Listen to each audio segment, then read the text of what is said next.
ನಮಸ್ತೆ ಎಲ್ಲರಿಗೂ. Lucky life ಟಿಪ್ಸ್ಗೆ ನಿಮಗೆಲ್ಲರಿಗೂ ಸ್ವಾಗತ. ನನ್ನ ಆತ್ಮೀಯ ಕುಂಭರಾಶಿಯವರೇ, ನಿಮ್ಮ ಜೀವನಕ್ಕೆ ಬರಲಿದ್ದಾಳೆ ಈ ಅದೃಷ್ಟ ದೇವತೆ. ಇಂದಿನ ಈ ಅತ್ಯಂತ ವಿಶೇಷವಾದ ಕಾರ್ಯಕ್ರಮಕ್ಕೆ ನಿಮ್ಮೆಲ್ಲರಿಗೂ ಆತ್ಮೀಯ ಸ್ವಾಗತ. ಇಂದು ಬ್ರಹ್ಮಾಂಡವು ನಿಮಗಾಗಿ ಒಂದು ಅದ್ಭುತವಾದ ಸಂದೇಶವನ್ನು ಸಿದ್ಧಪಡಿಸಿದೆ. ನಿಮ್ಮ ಜೀವನದ ದಿಕ್ಕನ್ನೇ ಬದಲಿಸುವಂತಹ ಈ ಸುಸಂದರ್ಭ ನಿಮ್ಮ ಮನೆ ಬಾಗಿಲಿಗೆ ಬಂದಿದೆ. ಇದನ್ನು ಕೇವಲ ಒಂದು ಸಾಮಾನ್ಯ ಮಾತು ಎಂದು ಕಡೆಗಣಿಸಬೇಡಿ. ಕುಂಭರಾಶಿಯವರೇ, ನೆನಪಿಡಿ, ಬಾಯಾರಿದವನು ಬಾವಿಯ ಹತ್ತಿರ ಹೋಗುವುದು ಪ್ರಕೃತಿ ನಿಯಮ. ಆದರೆ ಇಂದು ಸ್ವತಃ ಬಾವಿಯೇ ಬಾಯಾರಿದವನ ಹತ್ತಿರ ನಡೆದು ಬರುತ್ತಿದೆ. ಅಂದರೆ ನಿಮ್ಮ ಜೀವನದ ಸಕಾಲ ಸುಖಗಳನ್ನು ಹೊತ್ತು ಒಬ್ಬ ಮಹಿಳೆ ನಿಮ್ಮ ಜೀವನ ಪ್ರವೇಶಿಸುತ್ತಿದ್ದಾಳೆ. ಇದು ನಿಮಗೆ ಸಿಗುತ್ತಿರುವ ಒಂದು ಬಂಗಾರದಂತಹ ಅವಕಾಶ. ಈಕೆಯನ್ನು ನೀವು ನಿರ್ಲಕ್ಷಿಸಿದರೆ ಅಥವಾ ಈ ಗುರುತಿಸುವಲ್ಲಿ ಎಡವಿದರೆ ಜೀವನವಿಡೀ ಪಶ್ಚಾತ್ತಾಪ ಪಡಬೇಕಾಗಬಹುದು. ಸ್ತ್ರೀ ಸುಖ ಮತ್ತು ಅದೃಷ್ಟದಿಂದ ನೀವು ವಂಚಿತರಾಗಬಹುದು. ಈಗ ನಿಮ್ಮ ದೈನಂದಿನ ಜೀವನ ಮತ್ತು ಈ ಪ್ರೇಮ ರಾಶಿಫಲದ ಬಗ್ಗೆ ನಾವು ಆಳವಾಗಿ ಚರ್ಚಿಸೋಣ. ಈ ದಿನಗಳಲ್ಲಿ ನಿಮ್ಮ ಜೀವನದಲ್ಲಿ ಕೆಲವು ಪವಾಡ ಸದೃಶ ಬದಲಾವಣೆಗಳು ಸಂಭವಿಸಲಿವೆ. ವಿಶೇಷವಾಗಿ ಈ ಮಂಗಳಕರ ಸಮಯದಲ್ಲಿ ನಿಮ್ಮ ಮೇಲೆ ಭಗವಾನ್ ಶ್ರೀರಾಮನ ಮತ್ತು ಮಾತೆ ಜಗದಂಬೆಯ ಆಶೀರ್ವಾದ ಸದಾ ಇರಲಿದೆ. ಯಾರು ಭಕ್ತಿಯಿಂದ ಈ ಸಂದೇಶವನ್ನು ಆಲಿಸುತ್ತಾರೋ ಅವರ ಜೀವನದಲ್ಲಿ ಕತ್ತಲೆ ಸರಿದು ಬೆಳಕು ಮೂಡಲಿದೆ. ಈಗ ನಿಮ್ಮ ಮನಸ್ಸಿನಲ್ಲಿ ಒಂದು ಪ್ರಶ್ನೆ ಇರಬಹುದು: ಯಾರು ಆ ಯುವತಿ? ಆಕೆ ಎಲ್ಲಿಂದ ಬರುತ್ತಾಳೆ? ನಿಮ್ಮನ್ನು ಭೇಟಿ ಮಾಡಲು ಆಕೆ ಎಷ್ಟೊಂದು ಕಾತುರದಿಂದ ಇರುವುದು ಏಕೆ? ಹೌದು, ನೀವು ಕೇಳುತ್ತಿರುವುದು ಸತ್ಯ. ಆ ಮಹಿಳೆ ನಿಮ್ಮ ಮೇಲೆ ಅತ್ಯಂತ ಆಳವಾದ ಭಾವನೆಗಳನ್ನು ಹೊಂದಿದ್ದಾಳೆ. ಆದರೆ ನಿಮ್ಮ ಎದುರು ಬಂದು ನೇರವಾಗಿ ಮಾತನಾಡಲು ಆಕೆಗೆ ಸಂಕೋಚ ಮತ್ತು ಅಳುಕು. ಆಕೆ ದೀರ್ಘಕಾಲದಿಂದ ನಿಮಗಾಗಿ ಕಾಯುತ್ತಿದ್ದಾಳೆ. ಯಾವುದಾದರೂ ಶಾಂತವಾದ ಏಕಾಂತವಾದ ಜಾಗದಲ್ಲಿ ನಿಮ್ಮನ್ನು ಭೇಟಿ ಮಾಡಿ ತನ್ನ ಮನದ ಮಾತನ್ನು ಹೇಳಿಕೊಳ್ಬೇಕು ಎಂಬುದು ಆಕೆಯ ಹಂಬಲ. ಆದರೆ ಪ್ರತಿ ಬಾರಿಯೂ ವಿಧಿಯಾಟದಿಂದ ಯಾವುದೋ ಒಂದು ಅಡೆತಡೆ ಬಂದು ನಿಮ್ಮ ಭೇಟಿ ಮುಂದೂಡಲ್ಪಟ್ಟಿವೆ. ಆದರೆ ಇನ್ನೂ ಚಿಂತಿಸಬೇಡಿ. ಮಹಾದೇವ ಮತ್ತು ಮಾತೆ ಪಾರ್ವತಿಯ ಕೃಪೆಯಿಂದ ಆ ದಿನಗಳು ಹತ್ತಿರ ಬಂದಿವೆ. ನಿಮ್ಮಿಬ್ಬರ ಭೇಟಿ ಈಗ ನಿಶ್ಚಯವಾಗಿದೆ. ನೀವು ಮಾಡಬೇಕಾಗಿರುವುದು ಇಷ್ಟೇ: ನಿಮ್ಮ ಮನಸ್ಸಿನಲ್ಲಿ ಭಕ್ತಿಯನ್ನು ಇಟ್ಟುಕೊಳ್ಳಿ ಮತ್ತು ನಿಮ್ಮ ಇಷ್ಟ ದೈವವನ್ನು ಸ್ಮರಿಸಿ. ಆ ಮಹಿಳೆ ಯಾರು? ಆಕೆಯ ಹೆಸರೇನು? ಆಕೆ ಎಲ್ಲಿ ವಾಸಿಸುತ್ತಾಳೆ? ಈ ಎಲ್ಲ ರಹಸ್ಯಗಳನ್ನು ಇಂದು ನಾನು ನಿಮ್ಮ ಮುಂದೆ ಬಿಚ್ಚಿಡಲಿದ್ದೇನೆ. ಈ ಅದ್ಭುತ ಸ್ತ್ರೀ ನಿಮ್ಮ ಜೀವನವನ್ನು ಪ್ರವೇಶಿಸಿದಾಗ ನಿಮ್ಮ ಬದುಕಿನ ಶೈಲಿಯೇ ಬದಲಾಗುತ್ತೆ. ಆದರೆ ನಿಮ್ಮ ಎದುರು ಬಂದು ನೇರವಾಗಿ ಮಾತನಾಡಲು ಆಕೆಗೆ ಸಂಕೋಚ ಮತ್ತು ಅಳುಕು. ಆಕೆ ದೀರ್ಘಕಾಲದಿಂದ ನಿಮಗಾಗಿ ಕಾಯುತ್ತಿದ್ದಾಳೆ. ಯಾವುದಾದರೂ ಶಾಂತವಾದ ಏಕಾಂತವಾದ ಜಾಗದಲ್ಲಿ ನಿಮ್ಮನ್ನು ಭೇಟಿ ಮಾಡಿ ತನ್ನ ಮನದ ಮಾತನ್ನು ಹೇಳಿಕೊಳ್ಬೇಕು ಎಂಬುದು ಆಕೆಯ ಒಂದು ಹಂಬಲ. ಆದರೆ ಪ್ರತಿ ಬಾರಿಯೂ ವಿಧಿಯಾಟದಿಂದ ಯಾವುದೋ ಒಂದು ಅಡೆತಡೆ ಬಂದು ನಿಮ್ಮ ಭೇಟಿ ಮುಂದುವರಿಯುತ್ತಿದೆ. ಆದರೆ ಇನ್ನೂ ಚಿಂತಿಸಬೇಡಿ. ಮಹಾದೇವ ಮತ್ತು ಈ ಮಾತೆ ಪಾರ್ವತಿಯ ಕೃಪೆಯಿಂದ ಆ ದಿನಗಳು ಹತ್ತಿರ ಬಂದಿವೆ. ನಿಮ್ಮಿಬ್ಬರ ಭೇಟಿ ಈಗ ನಿಶ್ಚಿತವಾಗಿದೆ. ನೀವು ಮಾಡಬೇಕಾಗಿರುವುದು ಇಷ್ಟೇ: ನಿಮ್ಮ ಮನಸ್ಸಿನಲ್ಲಿ ಭಕ್ತಿಯನ್ನು ಇಟ್ಟುಕೊಳ್ಳಿ ಮತ್ತು ನಿಮ್ಮ ಇಷ್ಟ ದೈವವನ್ನು ಸ್ಮರಿಸಿ. ಈಗ ಈ ಮಹಿಳೆಯ ಬಗ್ಗೆ ಮತ್ತಷ್ಟು ಆಳವಾದ ರಹಸ್ಯಗಳನ್ನು ತಿಳಿಯೋಣ.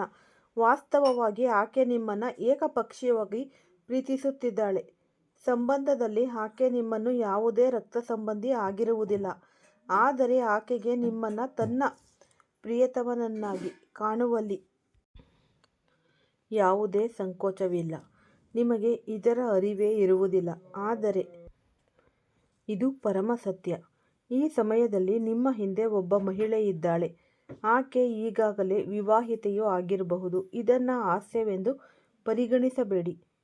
ಆಕೆ ತನ್ನ ವೈವಾಹಿಕ ಜೀವನದಲ್ಲಿ ಸುಖವಾಗಿಲ್ಲದಿರಬಹುದು. ಆಕೆಯ ಪತಿಗೆ ಸಂಸಾರದ ಜವಾಬ್ದಾರಿಯ ಅರಿವಿಲ್ಲದಿರಬಹುದು, ಅಥವಾ ಅವರು ಸದಾ ಕೆಲಸದಲ್ಲಿ ಇರಬಹುದು. ಇದರಿಂದಾಗಿ ಆಕೆ ಕೇವಲ ಹೆಸರಿಗೆ ಮಾತ್ರ ಸಂಬಂಧವನ್ನು ಉಳಿಸಿಕೊಂಡು ಮಾನಸಿಕವಾಗಿ ಮತ್ತು ಭಾವನಾತ್ಮಕವಾಗಿ ನಿಮ್ಮನ್ನು ತನ್ನವನೆಂದು ಒಪ್ಪಿಕೊಂಡಿದ್ದಾಳೆ. ಸ್ವತಃ ಭಗವಂತನೇ ಈ ಮಹಿಳೆಯನ್ನು ನಿಮ್ಮ ಜೀವನದ ಅದೃಷ್ಟವನ್ನು ಬದಲಿಸಲು ಕಳುಹಿಸಿದ್ದಾನೆ. ಈಕೆ ಕೇವಲ ಒಬ್ಬ ಸಾಮಾನ್ಯ ಮಹಿಳೆಯಲ್ಲ. ಈಕೆಯು ಸಾಕ್ಷಾತ್ ಲಕ್ಷ್ಮೀದೇವಿಯ ಸ್ವರೂಪ ಎಂದು ಭಾವಿಸಿ.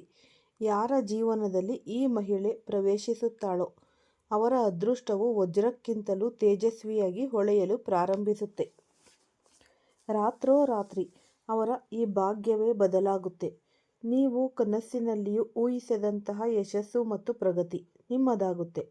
ಮಣ್ಣನ್ನು ಮುಟ್ಟಿದರೂ ಅದು ಚಿನ್ನವಾಗುವಂತಹ ಒಂದು ಅದ್ಭುತ ಶಕ್ತಿ ಆಕೆಯ ಪಾದಗುಣದಲ್ಲಿದೆ. ಆಕೆ ದೈವಿಕ ಶಕ್ತಿಯನ್ನು ಹೊಂದಿರುವಂತಹ ಒಬ್ಬ ಸ್ತ್ರೀ. ಆಕೆ ಎಷ್ಟು ಸುಂದರವಾಗಿದ್ದಾಳೆ ಎಂದರೆ ಯಾರು ಆಕೆಯನ್ನು ನೋಡುತ್ತಾರೋ ಅವರು ಆಯಸ್ಕಾಂತದಂತೆ ಆಕೆಯತ್ತ ಸೆಳೆಯಲ್ಪಡುತ್ತಾಳೆ. ಆದರೆ ಆಕೆ ಪ್ರತಿಯೊಬ್ಬ ಪುರುಷನಿಗೂ ಲಭ್ಯವಿಲ್ಲ. ಆಕೆ ಕೇವಲ ಅದೃಷ್ಟವಂತರಿಗೆ ಮಾತ್ರ ಸಿಗುವಂತಹವಳು. ಆಕೆ ನಿಮ್ಮ ಜೀವನಕ್ಕೆ ಬಂದಾಗ ಎಷ್ಟು ಪ್ರೀತಿ ಮತ್ತು ಸುಖವನ್ನು ನೀಡುತ್ತಾಳೆ ಎಂದರೆ ಆ ಸುಖವನ್ನು ವರ್ಣಿಸಲು ಪದಗಳೇ ಸಾಲದು. ಆಕೆ ನಿಮ್ಮನ್ನು ತನ್ನ ಪ್ರಾಣಕ್ಕಿಂತಲೂ ಹೆಚ್ಚಾಗಿ ಪ್ರೀತಿಸುತ್ತಾಳೆ. ಈ ಸಂಬಂಧವು ಕೇವಲ ಈ ಜನ್ಮದ್ದಲ್ಲ, ನಿಮ್ಮಿಬ್ಬರ ಸಂಬಂಧವು ಹಿಂದಿನ ಜನ್ಮಗಳಿಂದಲೂ ನಡೆದು ಬಂದಿದೆ. ಆಕೆ ದಿನಗಟ್ಟಲೆ ನಿಮಗಾಗಿ ಕಾಯುತ್ತಾಳೆ, ಕೇವಲ ನಿಮ್ಮ ಒಂದು ದರ್ಶನಕ್ಕಾಗಿ ಹಂಬಲಿಸುತ್ತಿದ್ದಾಳೆ. ಆಕೆ ತನ್ನ ಜೀವನದ ಸಕಲವನ್ನು ನಿಮಗೆ ಅರ್ಪಿಸಲು ಸಿದ್ಧಳಾಗಿದ್ದಾಳೆ. ಈಗ ಆಕೆಯ ಗುರುತಿನ ಬಗ್ಗೆ ಮತ್ತಷ್ಟು ಸುಳಿವುಗಳನ್ನು ನೀಡುತ್ತೇನೆ. ಆಕೆ ನಿಮ್ಮ ಮನೆಯ ಅನುಪಾಸಿನಲ್ಲೇ ಇರಬಹುದು ಅಥವಾ ನಿಮ್ಮ ಬೀದಿ ಅಥವಾ ನಿಮ್ಮ ಪರಿಚಯದ ವಲಯದಲ್ಲೇ ಇರಬಹುದು. ಆಕೆಯ ಹೆಸರು ಪ ಅಂದರೆ ಪಿ ಅಥವಾ ಎಸ್ ಅಕ್ಷರದಿಂದಲೂ ಶುರುವಾಗುವ ಸಾಧ್ಯತೆ ಕೂಡ ಇದೆ. ನೀವು ಒಮ್ಮೆ ಗಮನವಿಟ್ಟು ನೋಡಿ, ನಿಮ್ಮ ಸುತ್ತಮುತ್ತ ಅಂತಹ ಮಹಿಳೆ ಯಾರಾದರೂ ಇದ್ದಾರೆಯೇ? ಯಾರು ನಿಮ್ಮನ್ನು ಕದ್ದು ಮುಚ್ಚಿ ನೋಡುತ್ತಿದ್ದಾರೆ? ಯಾರು ನೀವು ಬಂದಾಗ ತಮ್ಮನ್ನು ತಾವು ಹೆಚ್ಚು ಅಲಂಕರಿಸಿಕೊಳ್ಳುತ್ತಾರೆ? ನನ್ನ ಆತ್ಮೀಯ ಕುಂಭರಾಶಿಯವರೇ, ಒಂದು ಮಾತು ನೆನಪಿಡಿ. ಈ ಸತ್ಯವನ್ನು ಕೇಳಿದಾಗ ನಿಮ್ಮ ಮನಸ್ಸು ಅಲುಗಾಡಬಹುದು. ಆ ಸ್ತ್ರೀ ನಿಮ್ಮ ಜೀವನದಿಂದ ದೂರವಿರಲು ಸಾಧ್ಯವೇ ಇಲ್ಲ.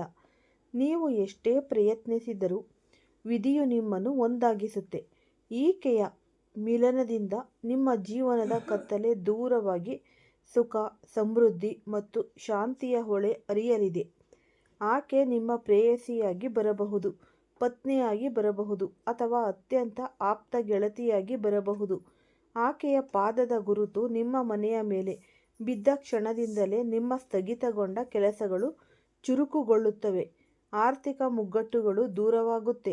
ನಿಮ್ಮ ಜೀವನದಲ್ಲಿ ಮಾನ್ಯತೆ ಮತ್ತು ಗೌರವ ಎರಡೂ ಕೂಡ ಹೆಚ್ಚಾಗುತ್ತೆ.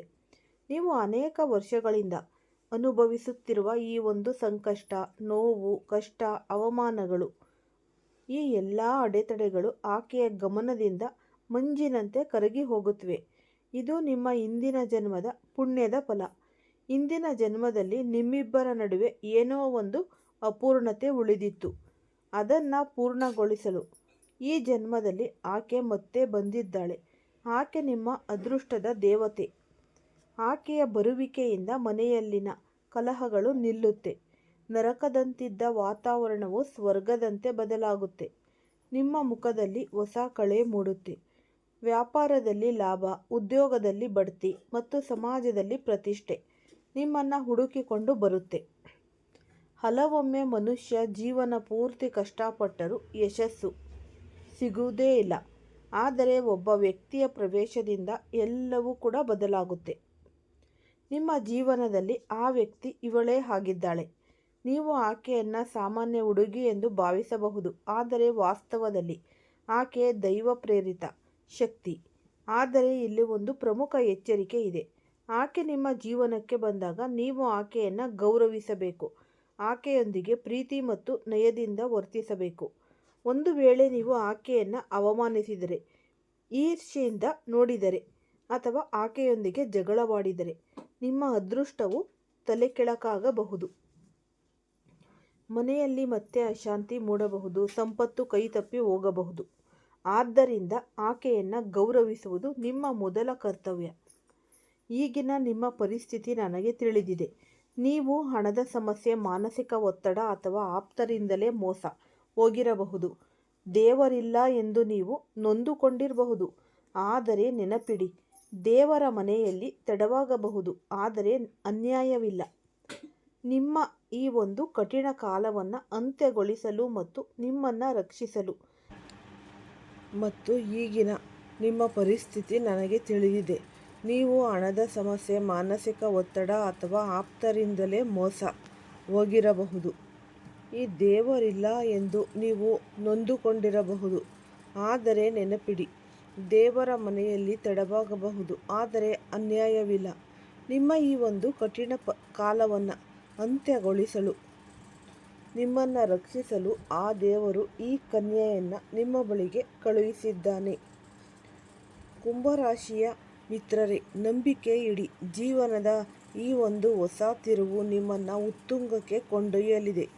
ನಿಮ್ಮ ಸುತ್ತಮುತ್ತಲಿನಲ್ಲಿರುವ ಈ ಕ, ಪ ಅಥವಾ ಸ ಹೆಸರಿನ ಮಹಿಳೆಯ ಬಗ್ಗೆ ಗಮನವಿರಲಿ. ಆಕೆಯೇ ನಿಮ್ಮ ಜೀವನದ ಕಲ್ಪವೃಕ್ಷವಾಗಿದ್ದಾಳೆ. ಪ್ರೀತಿಯಿಂದ ಮತ್ತು ತಾಳ್ಮೆಯಿಂದ ಈ ಸಂದರ್ಭಕ್ಕಾಗಿ ಕಾಯಿರಿ.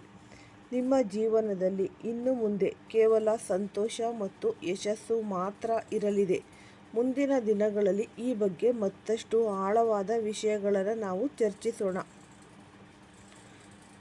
ಭಗವಂತನ ನಾಮಸ್ಮರಣೆ ಆದಷ್ಟು ಮಾಡಿ. ನಿಮ್ಮ ಜೀವನದ ಸಕಲ ಸಂಕಷ್ಟಗಳು ದೂರವಾಗಲಿ. ನನ್ನ ಆತ್ಮೀಯ ಕುಂಭರಾಶಿಯವರೇ, ಈ ಮುಂಬರುವ 7 ದಿನಗಳು ನಿಮ್ಮ ಬದುಕಿನಲ್ಲಿ ಅತ್ಯಂತ ದೊಡ್ಡ ತಿರುವನ್ನು ನೀಡಲಿವೆ. ನಾನು ನಿಮ್ಮ ಮುಂದೆ ತಂದಿರುವ ಈ ಸಂದೇಶ ಕೇವಲ ಮಾತಲ್ಲ, ಇದು ನಿಮ್ಮ ಭವಿಷ್ಯದ ದಿಕ್ಸೂಚಿ ಅಂತಲೇ ಹೇಳಬಹುದು. ಹಗ್ಗ ಸುಟ್ಟರೂ ಅದರ ಸುರುಳಿ ಹೋಗಿಲ್ಲ ಎಂಬ ಗಾದೆಯಂತೆ ನಿಮ್ಮ ಶತ್ರುಗಳ ಸ್ಥಿತಿ ಆಗಲಿದೆ. ಆದರೆ ನಿಮ್ಮ ಬಲವನ್ನು ಯಾರೂ ಕುಂದಿಸಲು ಸಾಧ್ಯವೇ ಇಲ್ಲ. ಮುಂಬರುವ ಈ 7 ದಿನಗಳಲ್ಲಿ ನಿಮ್ಮ ಜೀವನವು ಅದ್ಭುತವಾದ ಬದಲಾವಣೆಗೆ ಸಾಕ್ಷಿಯಾಗಲಿದೆ. ಪ್ರತಿಯೊಂದು ಸತ್ಯವನ್ನು ಯಾರು ಗಮನವಿಟ್ಟು ಕೇಳ್ತಾರೋ ಅವರು ಮುಂದಿನ 1 ವಾರದಲ್ಲಿ ಆರ್ಥಿಕವಾಗಿ ಮತ್ತು ಮಾನಸಿಕವಾಗಿ ಸದೃಢರಾಗುತ್ತಾರೆ.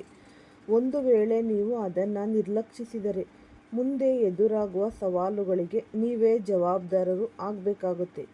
ಈಗ ನಿಮ್ಮ ಜೀವನವು ಒಂದು ಹೊಸ ದಿಕ್ಕಿನತ್ತ ಸಾಗುತ್ತಿದೆ. ಇಲ್ಲಿ ನೀವು ಕಲ್ಲಿನಂತೆ ಗಟ್ಟಿಯಾಗಿರಬೇಕು. ನೀವು ಮೇಣದಂತೆ ಮೃದುವಾದರೆ ಕರಗಿ ಹೋಗುವ ಸಂಭವವಿರುತ್ತೆ. ನಿಮ್ಮ ರಾಶಿಯ ಗ್ರಹಗತಿಗಳು ಎಷ್ಟು ಪ್ರಬಲವಾಗಿವೆ ಎಂದರೆ ನಿಮ್ಮ ಮುಂದೆ ನಿಲ್ಲುವ ಧೈರ್ಯ ಯಾರಿಗೂ ಇರುವುದಿಲ್ಲ. ಪ್ರತಿಯೊಬ್ಬರೂ ನಿಮ್ಮ ಶಕ್ತಿಗೆ ತಲೆಬಾಗಲೇಬೇಕು. ಈ ಪ್ರಸ್ತುತ ಕುಂಭರಾಶಿಯ ಅನೇಕ ಜನರ ಜೇಬು ಖಾಲಿಯಾಗಿರಬಹುದು. ಆರ್ಥಿಕ ಮುಗ್ಗಟ್ಟು ನಿಮ್ಮನ್ನು ಕಾಡುತ್ತಿರಬಹುದು. ನಿಮ್ಮ ಪರ್ಸ್ ಹಣದಿಂದ ತುಂಬಿರಬೇಕೆಂದು ನೀವು ಬಯಸುವುದಾದರೆ ಭಕ್ತಿಯಿಂದ ನೀವು ಆದಷ್ಟು ಆಧ್ಯಾತ್ಮಿಕದ ಕಡೆ ಗಮನವನ್ನು ಹರಿಸಬೇಕಾಗುತ್ತೆ. ಯಾವಾಗ ಈ ಮನುಷ್ಯ ಯಾವಾಗ ಭಯಪಡುತ್ತಾನೋ, ಆವಾಗ ತಾನು ಒಬ್ಬಂಟಿ ಎಂದು ಭಾವಿಸುತ್ತಾನೋ ಆಗ ಅವನು ಮೊದಲು ಸ್ಮರಿಸುವುದು ಹನುಮಂತನನ್ನು ಅಥವಾ ಈ ಮಾತೆ ತಾಯಿ ಲಕ್ಷ್ಮೀದೇವಿಯನ್ನು. ಮುಂದಿನ 7 ದಿನಗಳಲ್ಲಿ ನಿಮ್ಮ ಅಹಂಕಾರಿ ಶತ್ರುಗಳ ಸ್ಥಿತಿ ಹಗ್ಗ ಸುಟ್ಟಂತಾಗಲಿದೆ. ಅವರ ಅಹಂಕಾರ ಭಸ್ಮವಾಗಲಿದೆ. ನಿಮ್ಮ ಮುಂದೆ ಈ ಜಂಬ ತೋರಿಸುತ್ತಿದ್ದವರು ಈಗ ಮುಖ ಮುಚ್ಚಿಕೊಂಡು ತಿರುಗಾಡುವ ಪರಿಸ್ಥಿತಿ ಬರುತ್ತೆ. ನಿಮ್ಮ ವಿರೋಧಿಗಳು ನಿಮ್ಮ ಆತ್ಮವಿಶ್ವಾಸವನ್ನು ಕುಗ್ಗಿಸಲು ಹಗಲಿರುಳು ಪ್ರಯತ್ನ ಪಡ್ತಾರೆ. ನಿಮ್ಮ ವಿರುದ್ಧ ಅನೇಕ ಸಂಚುಗಳನ್ನು ರೂಪಿಸಿದ್ದಾರೆ. ಆದರೆ ನಿಮ್ಮ ಕೂದಲನ್ನು ಕೂಡ ಕೆಡಿಸಲು ಅವರಿಂದ ಸಾಧ್ಯವೇ ಇಲ್ಲ. ನೀವೊಮ್ಮೆ ಈ ಕನ್ನಡಿಯ ಮುಂದೆ ನಿಂತು ನಿಮ್ಮನ್ನು ನೀವೇ ಪ್ರಶ್ನಿಸಿಕೊಳ್ಳಿ. ನಿಮ್ಮ ಅತಿ ದೊಡ್ಡ ಶಕ್ತಿ ಯಾವುದು ಎಂದು. ನಿಮ್ಮ ಮೇಲೆ ಎಷ್ಟು ಏಟುಗಳು ಬಿದ್ದರೂ ನೀವು ಮುರಿಯಲಿಲ್ಲ, ನೀವು ದುರ್ಬಲರಲ್ಲ ಎನ್ನುವುದನ್ನು ಹಿಂದೆ ಒಂದು ಕಾಗದದ ಮೇಲೆ ಬರೆದಿಟ್ಟುಕೊಳ್ಳಿ. ನೀವು ಯಾವತ್ತೂ ಸೋಲುವವರೇ ಅಲ್ಲ. ಗೆಲುವು ನಿಮ್ಮ ಬಲಗೈಯಲ್ಲಿದೆ. ನಿಮ್ಮ ರಾಶಿಯ ಚಲನೆಯ ನನಗೆ ಹೊಸ ಹೊಸ ರಹಸ್ಯಗಳನ್ನು ಬಿಚ್ಚಿಡುತ್ತಿದೆ. ಈಗ ತುಂಬನೇ ಬದಲಾವಣೆಗಳು ಸಂಭವಿಸಿದಾಗ ನೀವು ಖಂಡಿತ ನಂಬುತ್ತೀರಿ. ನಿಮ್ಮ ಜೀವನದಲ್ಲಿ ಈ ತಾಯಿ ಲಕ್ಷ್ಮೀದೇವಿಯು ಒಲಿದಿದ್ದಾಳೆ. ಅವಳು ನಿಮ್ಮ ಮೇಲೆ ಸೌಭಾಗ್ಯದ ಮಳೆ ಸುರಿಸಿದ್ದಾಳೆ. ಈ ಮಾರ್ಚ್ 7ರಿಂದ ಮಾರ್ಚ್ 14ರವರೆಗಿನ ಈ ಕಾಲಾವಧಿ ಕುಂಭರಾಶಿಯವರ ಪಾಲಿಗೆ ಸುವರ್ಣಾಕ್ಷರಗಳಲ್ಲಿ ಬರೆದಿಟ್ಟುವಂತಹದ್ದು. ಇದು ಕೇವಲ 1 ತಿಂಗಳಲ್ಲ, ನಿಮ್ಮ ಜೀವನದ ಸಂತೋಷದ ಬಾಗಿಲು ತೆರೆಯುವ ಸಮಯ. ನೀವು ಜೀವನದಲ್ಲಿ ದೊಡ್ಡ ದೊಡ್ಡ ಕನಸುಗಳನ್ನು ಕಂಡಿದ್ದೀರಿ. ಆ ಕನಸುಗಳಿಗಾಗಿ ರಕ್ತ ಬೆವರನ್ನು ಸುರಿಸಿ ದುಡಿದಿದ್ದೀರಿ. ಕಷ್ಟ ಬಂದಾಗ ಹಿಂದೆ ಸರಿಯದೆ ಹೋರಾಡಿದ್ದೀರಿ. ಕಷ್ಟಪಟ್ಟವನಿಗೆ ಫಲ ಸಿಗದೇ ಇರದು ಎಂಬ ಮಾತಿನಂತೆ ಈಗ ನಿಮ್ಮ ಶ್ರಮಕ್ಕೆ ಪ್ರತಿಫಲ ಸಿಗುವ ಸಮಯ ಬಂದಾಯಿತು. ಸಮಯವೇ ಎಲ್ಲಕ್ಕಿಂತ ದೊಡ್ಡ ಬಲಶಾಲಿ. ಈ 7 ದಿನಗಳು ನಿಮ್ಮ ಪಾಲಿಗೆ ಪರಿವರ್ತನೆಯ ದಿನಗಳು. ಧೈರ್ಯದಿಂದ ಮುನ್ನಡೆಯಿರಿ. ನಿಮ್ಮ ಜೀವನದ ಹೊಸ ಅಧ್ಯಾಯ ಈಗ ಶುರುವಾಗಿದೆ. ನಿಮ್ಮ ಅದೃಷ್ಟದ ಬೆಳಕು ನಿಮ್ಮ ಹಾದಿಯನ್ನು ಬೆಳಗಲಿ. ಸದಾ ಸಂತೋಷವಾಗಿರಿ. ಈ ಉಪಯುಕ್ತವಾದ ಮಾಹಿತಿ ನಿಮ್ಮೆಲ್ಲರಿಗೂ ಕೂಡ ಇಷ್ಟ ಆಗಿದೆ ಅಂತ ಭಾವಿಸ್ತೀನಿ. ಇಷ್ಟ ಆಗಿದ್ರೆ ಲೈಕ್ ಮಾಡಿ. ಹೊಸದಾಗಿ ಯಾರಾದರೂ ನೋಡ್ತಾ ಇದ್ದರೆ ಅವರು ಕೂಡ ಈ ಚಾನಲ್ಗೆ ಸಬ್ಸ್ಕ್ರೈಬ್ ಮಾಡ್ಕೊಳ್ಳಿ.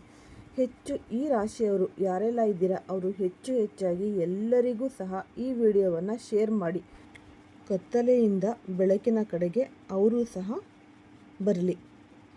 ಎಲ್ಲರಿಗೂ ಸಹ ಒಳಿತಾಗಲಿ. ಎಲ್ಲರಿಗೂ ಸಹ ಧನ್ಯವಾದಗಳು.